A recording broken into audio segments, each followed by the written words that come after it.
அழகிரியின் மகன் துரை தயாநிதியின் 40 கோடி ரூபாய் மதிப்புள்ள சொத்துக்களை அமலாக்கத்துறை முடக்கியுள்ளது. இது குறித்த கூடுதல் தகவலை தருகிறார் எமது செய்தியாளர் சரவணன். வணக்கம் சரவணன், அமலாக்கத்துறையின் நடவடிக்கை குறித்த தகவலை சொல்லுங்க.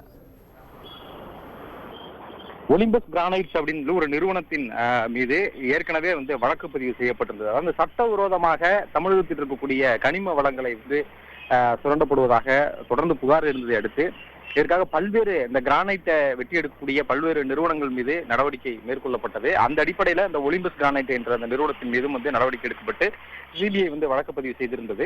இதுல சட்டவிரோத பணப்பரிமாற்றம் இருப்பதாக அமலாக்கத்துறையும் தொடர்பான வழக்குகள்ல தனித்தனியாக வழக்கு பதிவு செய்திருந்தார்கள்.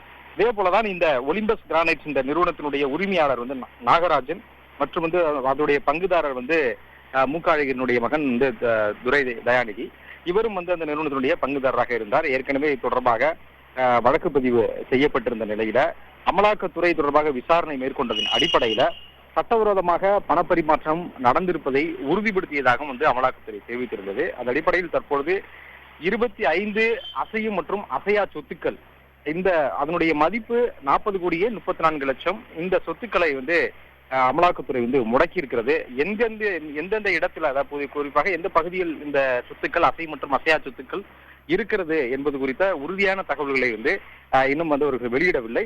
அதுல இந்த ஒலிம்பஸ் கிரானைட்ஸ் இது தொடர்புடைய இதனுடைய பங்குதாரர்கள் தொடர்புடைய இடங்கள்ல தான் முழுவதுமாக சொத்துக்கள் முடக்கப்பட்டிருக்கிறது. 25 இடங்கள்ல அசை மற்றும் அசையா சொத்துக்கள், இதனுடைய மதிப்பு 40 கோடியே 34 லட்சம் ரூபாயை முடக்கி இருப்பதாக மதுரை, சென்னையில இருக்கக்கூடிய இந்த சொத்துக்கள் மற்றும் அந்த சொத்துக்களாக இருப்பது வெறும் நிலம் மற்றும் கட்டிடங்களாகவும் அலுவலகங்களாகவும் இருக்கிறது. இந்த சொத்துக்களை எல்லாம் முடக்கி இருப்பதாக அமலாக்கத்துறை தெரிவித்துள்ளது.